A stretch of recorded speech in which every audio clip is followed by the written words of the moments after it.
Olá pessoal do Teatro em Escala, meu nome é Renato Carneiro, sou ator, produtor, diretor e hoje estou aqui para falar um pouco com vocês, para compartilhar com vocês como eu estou sobrevivendo à pandemia nesse tempo tão caótico em que nós estamos vivendo. O nosso trabalho, seja como ator, como diretor, como produtor, em todas as áreas foi diretamente afetado por essa pandemia, né?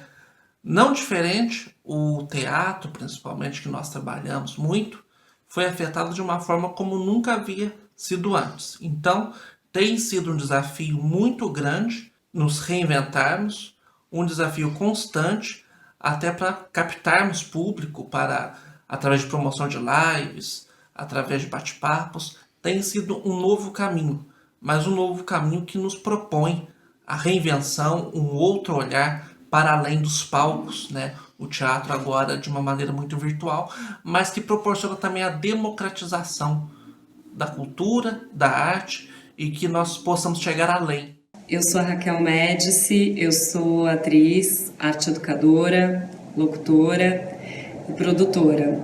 Nesse momento específico, quando começou a pandemia, eu e o meu grupo, que na verdade somos uma dupla, mas a gente estava começando os ensaios de um espetáculo a próprias mãos, né?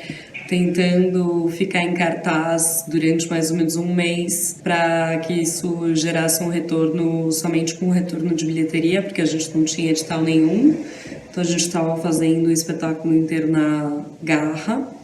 Éramos eu, a diretora e mais 8 atrizes mulheres em cena. Fazendo home office, eu trabalho em casa, eu consegui ter esse privilégio que infelizmente deveria ser um direito de todo e qualquer cidadão, mas não é, nós sabemos, vivemos num país muito desigual, então eu consigo fazer home office, nós temos um aplicativo que usamos, nós educadores do Senac, e por meio desse aplicativo eu venho fazendo videoconferências e dando aulas online de interpretação, acreditem, a gente tem que se reinventar, claro que não existe teatro à distância, é outra linguagem, né, gente? Mas a gente tem que se reinventar, é uma necessidade, é uma questão de saúde pública. Então, eu venho trabalhando, venho pesquisando autores, compartilhando com os meus alunos, fazendo leituras dramáticas, saraus virtuais, e assim a gente vem se reinventando para atravessar esse momento tão difícil, né, que a gente está vivendo.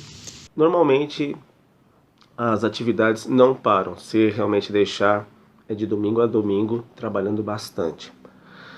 Infelizmente, com o fato da pandemia, esse isolamento social, muitos dos trabalhos se perderam, né? De repente, a gente parou de fazer as festas, de termos os trabalhos nos bares, nos eventos, enfim.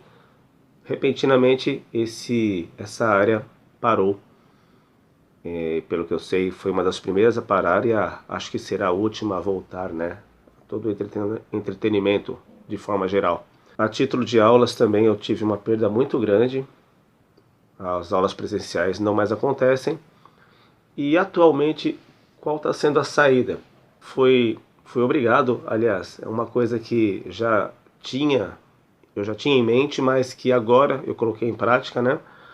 Fazer os trabalhos online, pelo menos dando continuidade às aulas de música. Em relação ao meu trabalho como arte educadora, eu trabalho numa escola dando aula de artes e de teatro. As férias foram antecipadas, então durante um mês eu fiquei em férias em casa e agora a gente está dando aulas online, o que para mim, como professora de artes e de teatro, tem sido um grande desafio, porque eu tenho uma necessidade imensa, acho que não só eu como professora, mas eu acredito que o ofício do teatro e das artes tem uma necessidade imensa de trocar olho no olho, de pegar nas pessoas, né?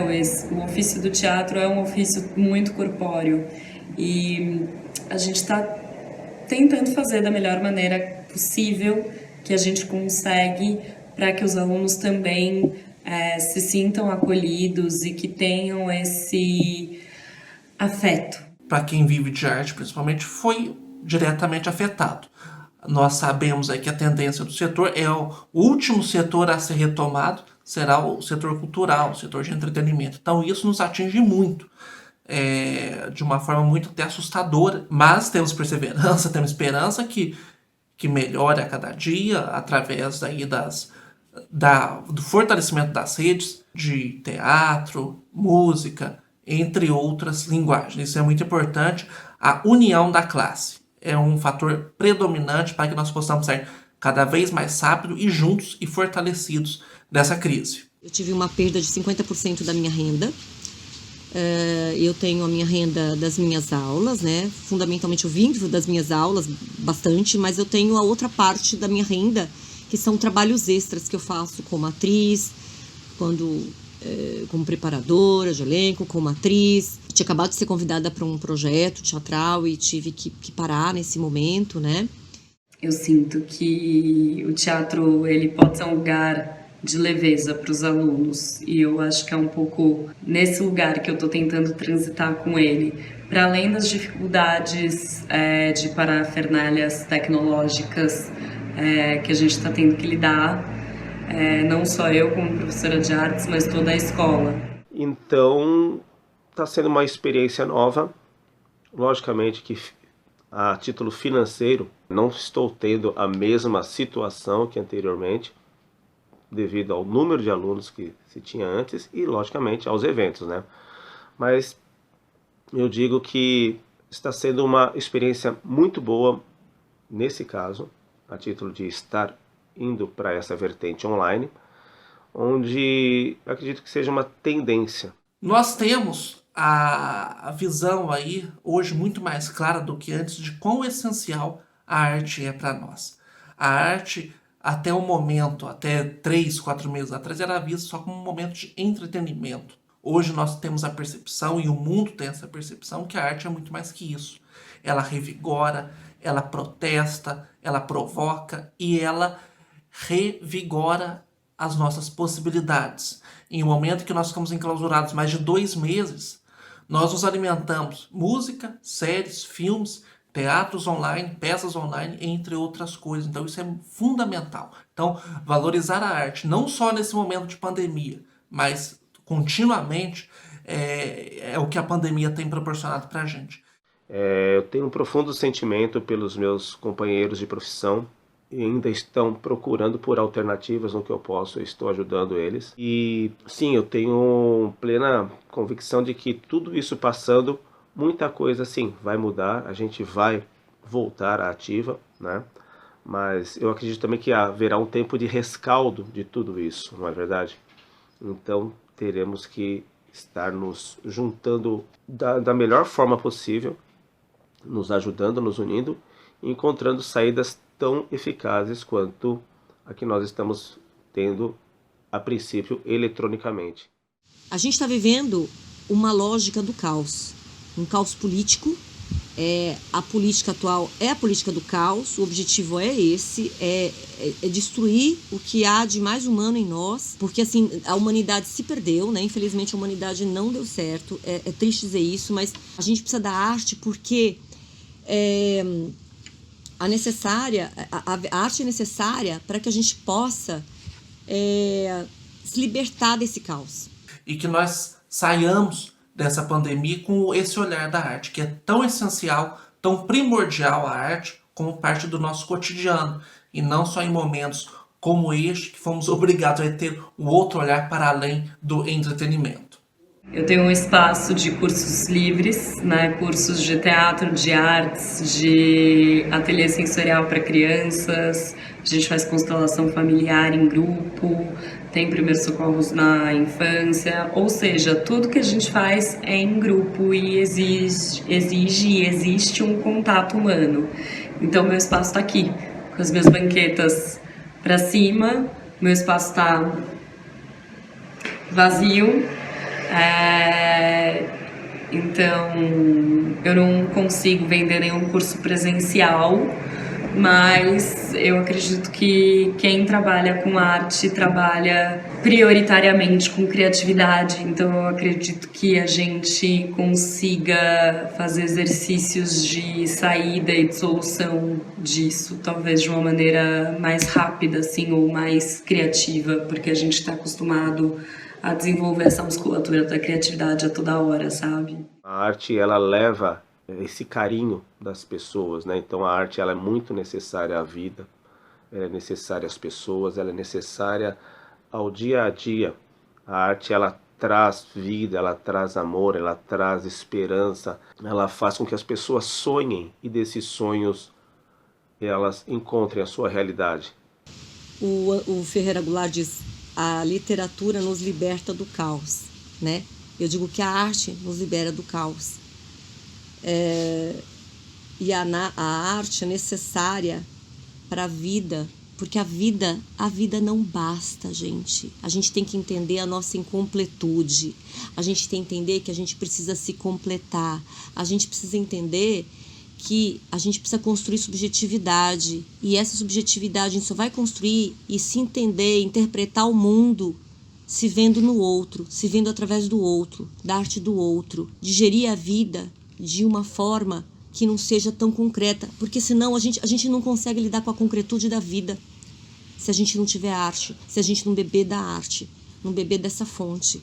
A arte, ela vai se revigorando, ela vai se reestruturando, se reinventando. Como eu disse agora há pouco, eu participo de um grupo de teatro, por exemplo. Nós temos feito ensaios online, leituras dramáticas online, então isso tudo muito novo. Porém, é um caminho em que nós vamos descobrindo novas possibilidades. Isso é muito interessante e é muito importante. Então, com esses novos caminhos, nós vamos revigorando cada vez mais esse sentido que a arte proporciona. Eu não sei, eu sou uma pessoa que eu tenho uma fé, assim, inabalável no universo. Pode ser uma coisa bem utópica, mas eu acredito que quando isso passar, mais do que nunca a gente vai querer e precisar de gente, de troca, de teatro, de gente viva. A arte, sim, é necessária e é uma coisa iluminada, é uma coisa abençoada. Acho que foi uma das dádivas que Deus deixou a nós artistas, essa função de fazermos as pessoas felizes. Eu quero e vou continuar com esse caminho. É um momento, sim, de reflexão, de introspecção, mas é um momento também de expansão. Como que nós podemos sobreviver para além de uma crise como essa, para além de uma pandemia de proporções que ninguém nunca imaginou, ficar 2, 3 meses enclausurado em casa, com teatros fechados, com shoppings fechados, todo o setor de entretenimento fechado. Ninguém nunca imaginou passar por isso. Então, diversas companhias, diversos grupos estão tateando aí as diversas formas como nós podemos chegar até o outro, como nós podemos levar a arte até o outro. Teve uma vez que um professor meu falou que as coisas andavam tão assim que acho que o único lugar que a gente ia poder ver gente ao vivo, viva, assim, cuspindo, era no teatro. Então a gente ia ter que ir ao teatro para assistir a vida. Então eu tenho uma fé que logo que isso passar, todas as coisas vão estar muito efervescentes e borbulhando, assim. Todo mundo vai estar com muita sede de fazer coisas presenciais. E eu acho que é se reinventando, né? A gente tem, além do trabalho na TV, a gente tem produzido, eu produzi um vídeo instalação, uma performance que eu fiz, uma poesia que eu escrevi inspirada, uma poesia que um aluno me escreveu. Na verdade, ele passou um áudio para mim dizendo que estava triste, resolveu escrever, e eu, inspirada na poesia dele, escrevi uma poesia, eu convidei para fazer parte desse projeto. E tenho pensado em outros projetos neste período de isolamento. Deixando esse recado, né, que nós artistas temos essa missão e vamos continuar cumprindo. Vamos levar a alegria, vamos levar a emoção, vamos fazer com que as pessoas se sintam cada vez mais felizes, independente do momento em que estamos passando. Eu acho que não dá para dissociar a arte da vida, a arte da humanidade, a arte da política. E por isso que eu procuro escrever, eu procuro atuar e procuro fazer o meu trabalho, com essa intensidade. E isso tem sido muito interessante, né? cada grupo à sua maneira, cada grupo a seu ritmo, mas chegando de uma forma muito sensível, muito presente até o outro. Então, é dessa forma que a arte vai sobrevivendo não só a essa crise, como outras que certamente virão. Agradeço a atenção, agradeço o convite feito pelo Teatro Scala. Muita sorte para nós todos nesse novo período.